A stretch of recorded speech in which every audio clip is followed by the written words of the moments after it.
আপদকালত যিজনে ভজয় ঈশ্বৰক নিষ্ঠ কৰি তাৰ অমংগল সকলে গুচয় তাক ৰক্ষা কৰে হৰি সকলো থাকোঁতে যি ঈশ্বৰৰ নাম লয় সেইজনক ভগৱানে সকলো বিপদৰ পৰা উদ্ধাৰ কৰে কিন্তু আমাৰ এই ভাগৱতৰ দৰ্শন নজনাৰ কাৰণে আমাৰ কি হয় ধন ধান টকা পইচা গাড়ী মটৰ পকা ঘৰ দুৱাৰ হ'লে আমি নামঘৰলৈ নহা হওঁ ভকতৰ সংগলৈ নহা হওঁ ঈশ্বৰৰ কথা আমাৰ শুনিবলৈ মন নোযোৱা হয় ভগৱানে কৈছে তাকো মই শুনিবলৈ বাধ্য কৰাই দিম কেনেকৈ এনেকুৱা এটা বেমাৰ দি দিম যিটো ডাক্তৰ চিকিৎসাটো ভাল নোহোৱা হ'ব সেইদিনা কিন্তু সি মোৰ কথা গাবলৈ মোৰ নাম ল'বলৈ বাধ্য হ'ব কি বুলি পাৰ কৰা ৰঘুনাথ সংসাৰৰ সাগৰে আমাৰ মানুহে এতিয়া কেতিয়া বহু মানুহে ঈশ্বৰৰ নাম কেতিয়া লয় যেতিয়া বিপদত পৰে সম্পদৰ সময়ত ঈশ্বৰৰ নাম ল'বলৈ ইচ্ছা নকৰে সেইকাৰণে গুৰুজনাই ভাগৱতত কৈছে বিপদত পৰি ঈশ্বৰৰ নাম ল'লে সেইজনক ঈশ্বৰে ভাল পায় বুলি ক'ত কোৱা আছে আপদ কালত ত্ৰাহি ত্ৰাহি বোলৈ নবোলে সম্পদ কালে অতাংক প্ৰতিতুষ্ট হৈবন্ত ঈশ্বৰ ইটো কোন শাস্ত্ৰে কহে বিপদত পৰিলে মোৰ নাম লয় সম্পদত নলয় সেইজনক মই ভাল পাওঁ বুলি ক'ত লিখা আছে গতিকে মানুহ সমাজপ্ৰিয় জীৱ man is a social animal আপুনি সম্পদ বিপদ সকলো সময়তে গাঁওখনৰ লগত সমাজখনৰ লগত মিলা প্ৰীতিয়ে চলিব লাগিব তেতিয়াহে আপোনাক সমাজে স্বীকৃতি দিব সমাজে ভাল পোৱাজনকহে ঈশ্বৰে ভাল পায় সমাজে বেয়া পোৱাজন ঈশ্বৰৰ কেতিয়াও প্ৰিয় হ'ব নোৱাৰে এই কথা আমি জানিব লাগিব এয়া কথা আমাক ভাগৱতে কৈ আছে তাৰপিছত কৈছে অন্তকালে হৰিস্মৰে যিটো ভাগ্যৱন্ত তাহাৰ মহিমা কহি কোনে পাৱে অন্ত আজি যে আপোনালোকে ভাগৱত শুনিবলৈ আহিলে আজিৰ দিনটোৱে আপোনাক কোনদিনা সহায় কৰিব মৰিবৰ সময়ত মৰিবাৰ বেলা যাক চিন্তিবৰৈ নৰ উপজিয়া পাৱে পাছে সেহি কলে বৰ আমি মৰিবৰ সময়ত যিটো চিন্তা কৰি মৰিম আমাৰ জীৱটোৱে সেই কলেবৰটো ধাৰণ কৰিব আমি মৰিবৰ সময়ত কেনেকৈ মৰিব লাগে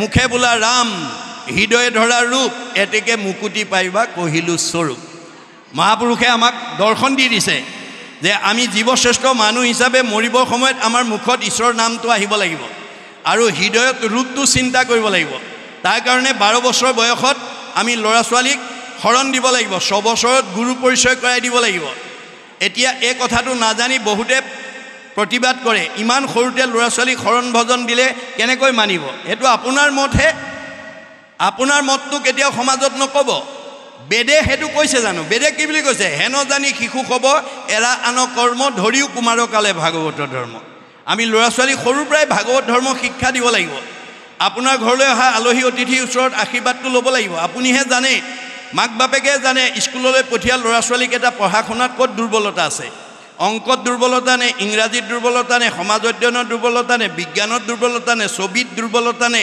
সচেতন মাক বাপেকেহে জানিব কিন্তু আমাৰ ভাগৱতে কৈছে তুমি ল'ৰাটো বা ছোৱালীজনী কোনোবা বিষয়ত দুৰ্বলতা বুলি জানি সীমানতে সীমাবদ্ধ কৰিলে নহ'ব তাক সবলতালৈ নিবৰ কাৰণে ভাগৱতৰ আদৰ্শৰে তুমি আগবাঢ়ি যাব লাগিব ভাগৱতে কি বুলি কৈছে দৈব্য বশে যদি সাধুৰ সংগ পায় নিশ্চয় জানা তাহাৰ স্বভাৱ দূৰ হয় আজি কলিযুগৰ কাৰোবাৰ ঘৰলৈ আহি স্বয়ং বৈকুণ্ঠপতি কৃষ্ণই তোমাৰ ল'ৰা ছোৱালীকেইটা আয়ুষ্মান ভৱ পঢ়া শুনাত ভাল হ'ব পৰীক্ষাত ভাল হ'ব বুলি আশীৰ্বাদ দিবলৈ নাহে কোন আহিব হৰিৰ মূৰ্তিক ভক্তক দেখিবা শক্তি অনুৰূপে তাৰ প্ৰীতি আচৰিবা আপোনাৰ ঘৰলৈ ভকত বৈষ্ণৱ ভগৱন্তৰ মানে মূৰ্তি স্বৰূপে আহিব হৰিৰ মূৰ্তিক হৰি ভক্তক দেখিবা শক্তি অনুৰূপে তাৰ প্ৰীতি আচৰিবা আছে যদি ধূপ এডাল জ্বলাব নাই যদি কঠখনত বহুৱাই ঠাইখন মচি ল'ৰা ছোৱালীকেইটাক মাতি আনি আশীৰ্বাদ এটা ল'ব প্ৰভু ল'ৰাটো অংকত বৰ দুৰ্বলতা ছোৱালীজনী বৰ অংকত দুৰ্বলতা অকণমান আশীৰ্বাদ দিয়ক 10 জনে যদি মূৰত হাত দি ঈশ্বৰে কৃপা কৰিব বুলি আশীৰ্বাদ দিয়ে সজনৰ আশীৰ্বাদে মিলে কৃষ্ণৰ প্ৰসাদ শেষ দশমত লিখি থৈ গৈছে গুৰুজনাই ভগৱানে কৃষ্ণই আহি কেতিয়াও আপোনাৰ ঘৰত এতিয়া পোনপটীয়াকৈ আশীৰ্বাদ নিদিয়ে ভকতৰ আশীৰ্বাদ দিলেহে তেওঁ কৃপা কৰে বুলি কৈছে গতিকে কলিযুগৰ মানুহে কৃষ্ণক পাবলৈ হ'লে আমাৰ গীতা ভাগৱতে কৈছে কৃষ্ণক পাইবাৰ জানা ভকতিহে পন্থ ইহাক কহে গীতা ভাগৱত গ্ৰন্থ। আমাৰ কলি যুগৰ মানুহে ঈশ্বৰক পাবলৈ হ'লে ভক্তিৰ মাজেদি যাব লাগিব আৰু সেই ভক্তিটো ক'ত কৰিব লাগিব? ভকতত ভকতি দানে কৰু গুৰু দায়া তনয় অধিক। আপুনি জন্ম দিয়া ল'ৰা ছোৱালীকেইটাতকৈও আপোনাৰ ভকতৰ প্ৰতি শ্ৰদ্ধাটো বেছি হ'ব লাগিব। ভকতে যদি আশীৰ্বাদ কৰে ঈশ্বৰে কৃপা কৰিব। ভকতৰ আশীৰ্বাদ বিনা কোনো মানুহে পোনপটীয়াকৈ ঈশ্বৰৰ আশীৰ্বাদ বা ল'ৰা ছোৱালী মানে আশীৰ্বাদ পুষ্ট হ'ব নোৱাৰে। এই তথ্য আমাক দিছে। সেইকাৰণে কৈছে যে আমি মৰিবৰ সময়ত ঈশ্বৰৰ নাম আহিবলৈ হ'লে অৰ্জুনক কৈছে মোৰ ভক্ত যিটো নোহে ভিন্নতাৰ বোল মৰিবাৰ বেলা কৰে হিয়াকুল ব্যাকুল লোকে সোমৰা ঐ বোলে বোলা ৰাম হৰি তাক নুবুলিয়া মৰৈ আয়ৈ বাপ বুলি। আমাৰ ল'ৰা ছোৱালীক যদি আজিৰ দৰে অনুষ্ঠানলৈ নপঠাওঁ, আমি যদি কোনোদিন নাহোঁ, ঈশ্বৰৰ নাম এটা নকওঁ, সেইটো জীৱ মৰিবৰ সময়ত কোনোবাই যদি কৃষ্ণ বুলি কোৱা বুলি কয় তেওঁ ক'ব নোৱাৰে, আয়ৈ বোপায়ৈ বুলিহে মৰিব লাগিব। গতিকে আমি মৰিবৰ সময়ত ঈশ্বৰৰ নাম হ'বলৈ হ'লে আমি ঈশ্বৰৰ শৰণ ল'ব লাগিব। শৰণে নাম দিব, ভজনে ৰূপ দিব। এতিয়া আমাৰ বহুত মানুহে শৰণ নল'লে বোৱাৰীয়েকৰ হাতে শহুৰ শাহুৰ বা ভকতে নাখায় কাৰণে শৰণটো দিয়াই অনুশীলন নকৰে, ভজন ল'বলৈ ভয় কৰে। কিয়? শৰণতে ইমান নিয়ম নীতি মানিব লাগে, ভজনততো আৰু আছে, হয় নাই? এতিয়া সেইকাৰণে দাৰ্শনিক পণ্ডিতে কৈছে মানুহৰ আটাইতকৈ ভয় ভাল মানুহ হ'বলৈ। ভাল মানুহ হ'বলৈ মানুহে ভয় কৰে। কিয়? শৰণ ভজন ল'লে বেয়া ভাৱ, বেয়া চিন্তা, বেয়া কৰ্ম, বেয়া খাদ্য, বেয়াবিলাক বাদ দি দিব লাগিব। বেয়াবিলাক বাদ দিলে মানুহ ভাল হৈ যায়। ভাল হোৱাৰ ভয়তে এতিয়া শৰণ ভজন নলয়। আপোনালোকৰ যদি সেইটো ভয় আছে আজি ইয়াতে এৰিব। আপোনালোকে ভজন নোলোৱাকৈ পূৰ্বজন্ম পুণ্যৰ ফলত এই জন্মত পকা ঘৰৰ তলত গাড়ী মটৰত দামী পোছাক পিন্ধি থাকিব পাৰিব, কিন্তু ভজন নোলোৱা জীৱটো ঈশ্বৰৰ ওচৰলৈ যাব নোৱাৰে, সংসাৰত ঘূৰি থাকিব লাগিব। তপস্ফিয়াৰ, টেটস্ফিয়াৰ, আইনস্ফিয়াৰ তিনিটা লেয়াৰতে পুনৰপি জনমম পুনৰপি মৰণম হৈ যাব। কোটি জন্মত হ'লেও আজিৰ দৰে ভাগৱত শুনি সি শুদ্ধ হ'বই লাগিব, নহ'লে সেইটো জীৱ কেতিয়াও ঈশ্বৰৰ ওচৰলৈ যাব নোৱাৰে। এয়া ভাগৱতৰ দৰ্শন। গতিকে সেহি এক শৰণ ভজন অনুপাম কৰ্ণে নুশুনয় আন দেৱতাৰ নাম। আমাৰ আন দেৱতা পূজাটো দূৰৰ কথা, কাণে শুনিলেও অপৰাধ হয় বুলি কৈছে। সেইটোৱে আমাৰ শৰণ ভজন আমাক গুৰুজনাই দিছে। গতিকে যিটো ব্ৰহ্মময় দেখে জগত নিখিল যত পাপ পুণ্য সমস্ততে নিৰ্বতিল। আপুনি পুণ্য লৈ গ'লেও পৃথিৱীলৈ আহিব লাগিব, পাপ লৈ গ'লেও আহিব লাগিব। পুণ্য লৈ গ'লে সুখ ভোগৰ কাৰণে আহিব লাগিব, পাপ লৈ গ'লে দুখ ভোগৰ কাৰণে আহিব লাগিব। এতিয়া উদ্ধৱে ক'লে যদি পুণ্য লৈ গ'লেও আহিব লাগে, পাপ লৈ গ'লেও যদি আহিব লাগে, তোমাৰ ওচৰলৈ কেনেকৈ যাম? তেতিয়া কৃষ্ণই কৈছে মাধৱে বুলন্ত সখী শুনা সবে ভেদ মূৰ ভকতি সে কৰে কৰ্ম বন্ধ ছেদ। আজিৰ দৰে ঈশ্বৰৰ কথা শ্ৰৱণ কীৰ্তন কৰিলে পাপ পুণ্য প্লাছ মাইনাছ 0 হৈ যাব। ভকতিয়ে আমাক এনেকুৱা স্তৰলৈ নিব, নেদু কাকো লজ্জা নকৰোঁ পৰাং মুখ পৰ দুখে দুখী পৰ সুখে পাওঁ সুখ। সেই স্তৰটোলৈ আমি যাব লাগিব। আমাৰ আনৰ দুখ দেখিলে আমাৰ হৃদয়ে কান্দিব লাগিব, আনৰ সুখত আমি আনন্দ পাব লাগিব। কিন্তু এতিয়া আমাৰ ওলোটা হৈ আছে, আনৰ সুখ দেখিলে হিংসা আহে, আনৰ দুখত আনন্দ কৰে। এইটো যেতিয়ালৈকে পোনাব নোৱাৰিব তেতিয়ালৈকে আপুনি মই কংসৰ কপালত এই চন্দনৰ ফুট পিন্ধোৱা কুজিয়ে হৈ থাকিম দেই। আমাক শৈৰিন্ধি কুজিৰ কথা পঢ়ি পেলাই সিমানতে সীমাবদ্ধ কৰিলে নহ'ব। আপুনিও কংস হৈ আছে নেকি? আপুনিও কুজি হৈ আছে নেকি? নিজক সুধিব। আপুনি যিদিনালৈকে লগত নিব নোৱাৰা ধন টকা পইচা গাড়ী মটৰ পকা ঘৰ দুৱাৰ সুখ ভোগক প্ৰাধান্য দিব, আপুনিও কংসই হৈ আছে। লগত নিব নোৱাৰা সম্পত্তিৰ মোহত যি অহংকাৰ কৰে সি কংস। জাতি বিদ্যা মহতঞ্চ ৰূপ যৌৱনম এ বছ যত তৎ স্তুতি বৰ্ধেত পঞ্চদৈ ভক্তি কণ্টক। এই 5টা ভাৱে যাতে তেওঁ থকা জেগাকণত আমাৰ অৱস্থান কৰিব নোৱাৰে, তাৰ কাৰণে সাৱধান হ'ব। তেওঁ ক'ত থাকে? সমস্ত ভূতৰে মই আছোঁ হৃদয়ত। আমাৰ হৃদয়খনক কি বুলি কয়? বৃন্দাবন। বৃন্দ মানে আনন্দ, অবন মানে ৰক্ষণ স্থান। য'ত আনন্দ থাকে সেইখনে বৃন্দাবন। ভগৱান ক'ত থাকে? হৃদয়। হৃদয়খন বৃন্দাবন। তেওঁ থকা জেগাকণ আপুনি কেনেকৈ ৰাখিব লাগিব? সত্যম শিৱম সুন্দৰম।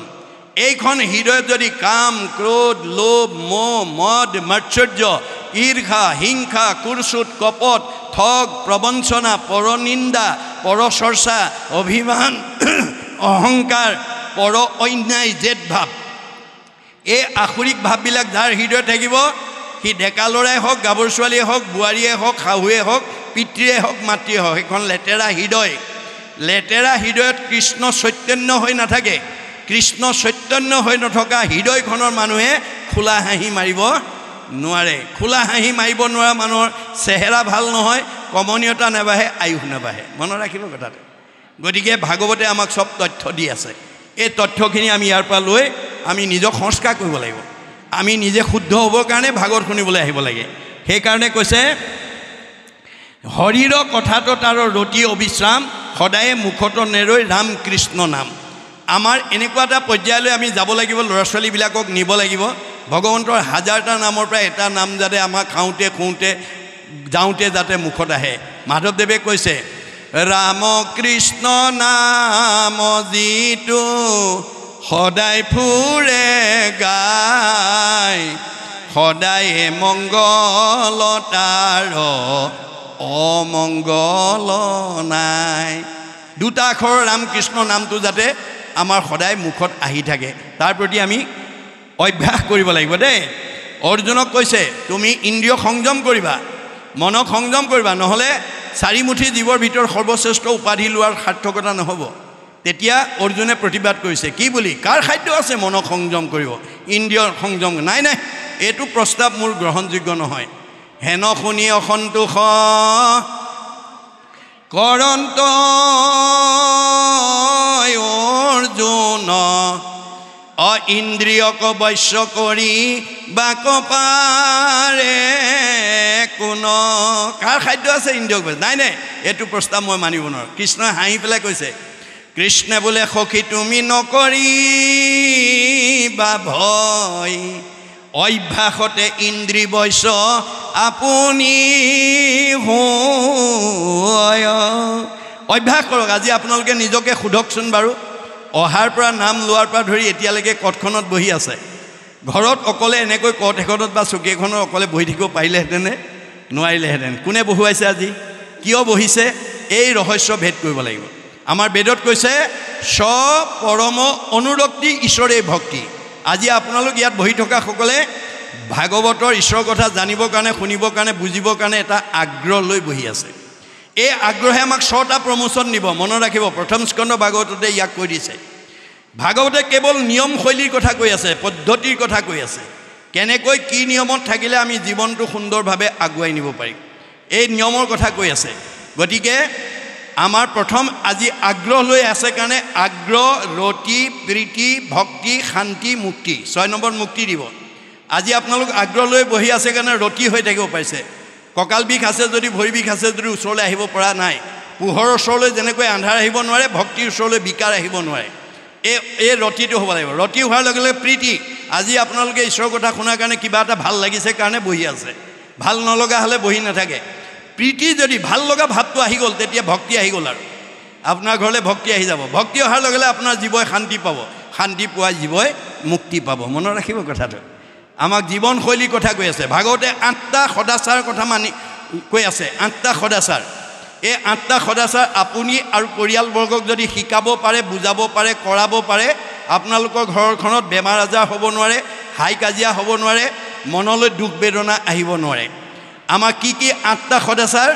যিকেইটা সদাচাৰ মনাৰ কাৰণে মানে আমাৰ গুৰুজনাৰ দিনত কেইবাজনো আটা পুৰুষে আয়ুস বঢ়াইছিলে। আমাক ভগৱানে চবকে 100 বছৰ দিছে। মনুষ্যৰ আয়ুসত বৰিষ সংখ্যাত মানুহ মাত্ৰেই 100 বছৰ দিছে, কাকো কমাই দিয়া নাই। তৎসত্ত্বেও আজি আমাৰ উঠি অহা বহুত প্ৰজন্ম 100 বছৰ নোহোৱাকৈ আমাৰ মাজৰ পৰা বিদায় লৈ গুচি গৈছে। গণ্ডগোল ক'ত লাগিলে? যে তেওঁলোকে ভাগৱতৰ মানে সদাচাৰৰ কথা নাজানে। তেওঁলোকে অনাচাৰ, বেভিচাৰ, ভ্ৰষ্টাচাৰ কৰাৰ কাৰণে গতিকে তেওঁলোকে আধা বয়সতে আমাৰ মাজৰ পৰা বিদায় ল'ব লগা হৈছে। শংকৰদেৱ, মাধৱদেৱৰ দিনত কেইবাজনো আটা পুৰুষে ভাগৱতৰ ব্যাখ্যা শুনিছিল, কিন্তু তেওঁলোকৰ চাৰিত্ৰিক বৈশিষ্ট্য কি আছিল?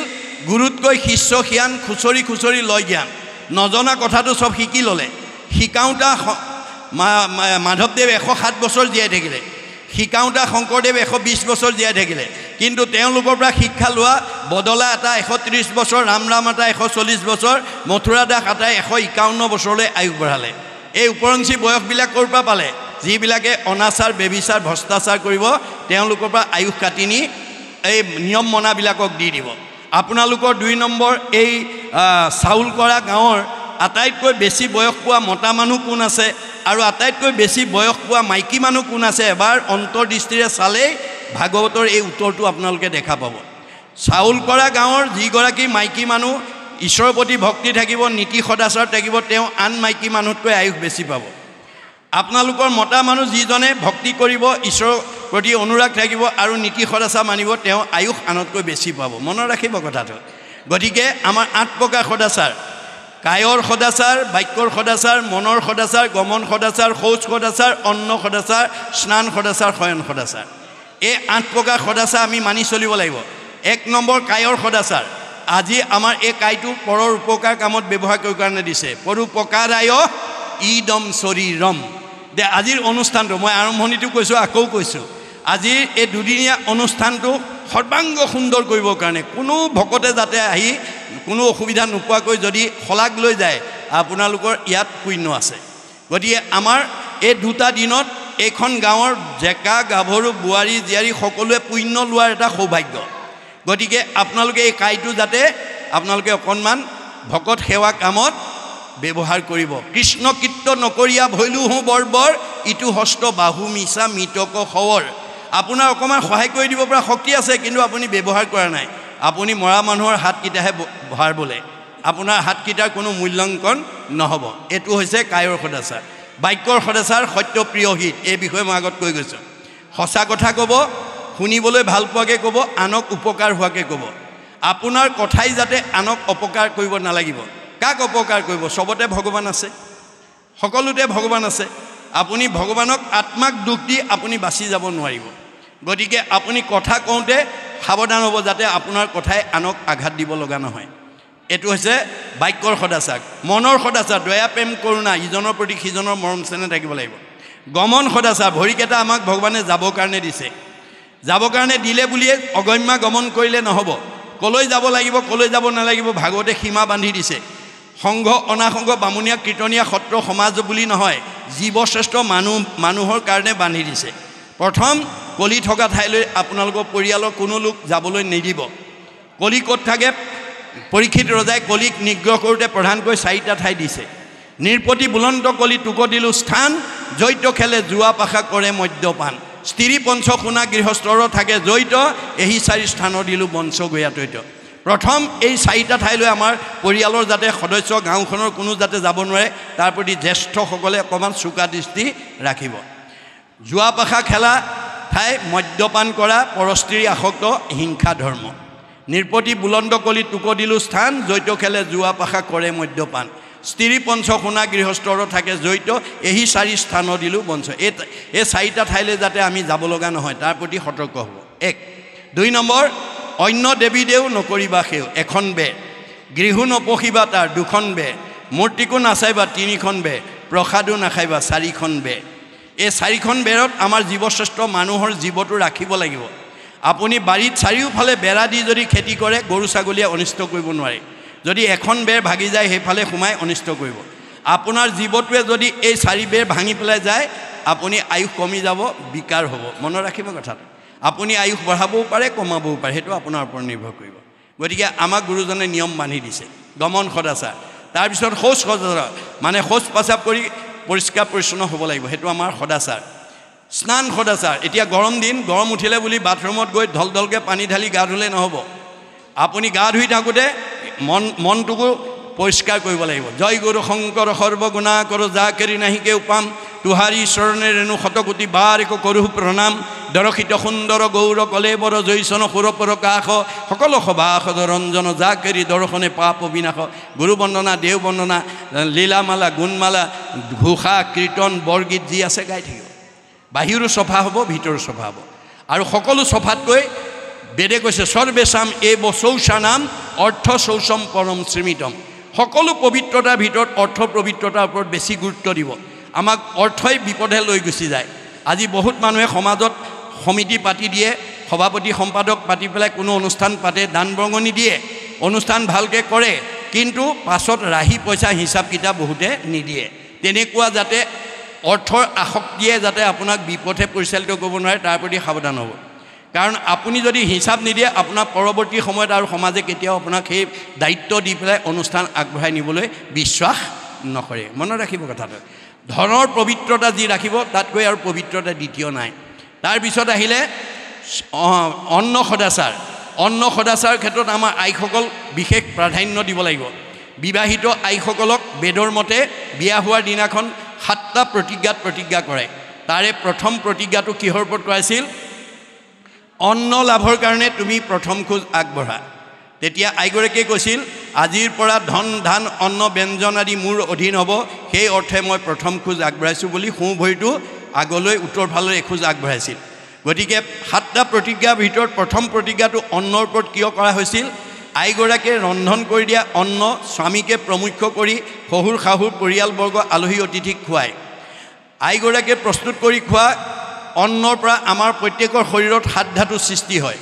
অন্ন খালে ৰসৰ পৰা তেজৰ পৰা মাংসৰ পৰা মেদৰ পৰা হাড়ৰ পৰা মজ্জাৰ পৰা শুক্ৰৰ পৰা সতি সন্তান হ'ব অন্ন শুদ্ধ হ'লে ব্ৰহ্ম শুদ্ধ হ'লে সতি সন্তান শুদ্ধ হ'ব গতিকে অন্ন কেনেকৈ ৰান্ধিব লাগে আমাৰ গীতা ভাগৱতে কৈ থৈছে সকলো মানুহ জাতিৰ কাৰণে দেই কোনো জাতি জনগোষ্ঠী সমাজৰ কাৰণে নহয় মনত ৰাখিব কথাটো সবে কৃষ্ণত পৰ জানিবা নিশ্চয় অৰ্পণা নবলে কিছু ফল নহয় আপুনি যি সমাজতে নাথাকক যি ধৰ্মই নলওক কিন্তু অন্ন ৰান্ধোতে আপুনি ঈশ্বৰত অৰ্পণ নকৰাকৈ নাৰান্ধিব গতিকে আপুনি ৰান্ধিবলৈ নিয়া চাউল মুঠি ধোৱাৰ আগতে এমুঠি চাউল হাতত তুলি লৈ আইগৰাকীয়ে গুৰুদেৱ নাম ভকত লাগিবৰ্থে বা ভগৱন্তত লাগিবৰ্থে অৰ্পণ কৰা হ'ল কৃষ্ণ এই বুলি কৃষ্ণ মন্ত্ৰ উচ্চাৰণ কৰি এমুঠি চাউল থোৱাৰ পিছত বাকীখিনি শ্ৰদ্ধাৰে ধুই পখালি ৰন্ধন কৰিব লাগিব আৰু খাবলৈ দিওঁতেও কৃষ্ণ মন্ত্ৰ উচ্চাৰণ কৰি দিব লাগিব কৃষ্ণ মন্ত্ৰ হীন দ্ৰব্য মতিতাৰ দুষ্টা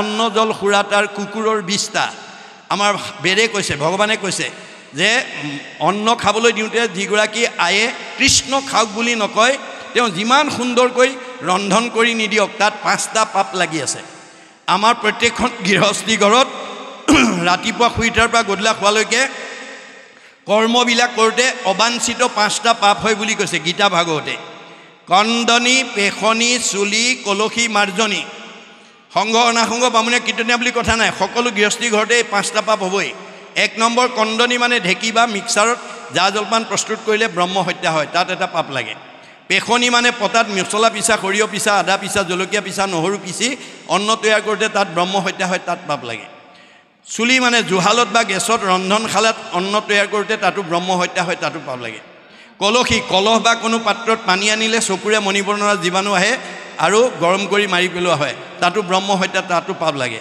মাৰ্জনী ঠাইঘৰ সাৰোঁতে মচোঁতে সূতা বাঢ়নি জাৰুত লাগি চকুৰে মনিব নোৱাৰা পোক পৰুৱা মৰে গতিকে তাতো ব্ৰহ্ম হত্যা তাতো পাপ লাগে তাৰ দুখে গৃহবাসী স্বৰ্গক নাযায় সেই 5টা পাপ যে আমাৰ অবাঞ্ছিতে হৈ থাকে সেই 5টা পাপৰ কাৰণে সেইখন ঘৰত বাস কৰা জীৱকেইটা বৈকুণ্ঠ দূৰৰ কথা স্বৰ্গলৈকে যাব নোৱাৰে কৃষ্ণ অৰ্থে কৰি কোনো মুকুতি গৈ পায় আইগৰাকীয়ে যদি কৃষ্ণ মন্ত্ৰ উচ্চাৰণ কৰি যদি ৰন্ধন কৰিব পাৰে কৃষ্ণ বুলি কোৱাৰ লগে লগে হৰি নাম হুতাখন পাপ সুখান বন খনেকতে দহি কৰে চন আইগৰাকী কৃষ্ণ শব্দটোৱে সেই সময়লৈকে হোৱা পাপকেইটা শুকান বনত জুই লগাৰ দৰে পুৰি পেলায় বুলি কৈছে মনত ৰাখিব কথাটো আৰু এমুঠি থওঁতে এদিন টেকেলি বা পাত্ৰটো ভৰ্তি হ'ব সেইটো বেছি পেলাই যদি গাঁৱৰ নামঘৰৰ কাৰণে নিজৰ গুৰু গৃহ উন্নতিৰ কাৰণে কোনো দুখীয়া ল'ৰা ছোৱালীক পঢ়া শুনাৰ কাৰণে কোনো মানে মগনীয়াক যদি আপুনি দান দিয়ে তেতিয়াও আপোনাৰ পৰোপকাৰে পুণ্যম সেইফালেও পুণ্য হ'ল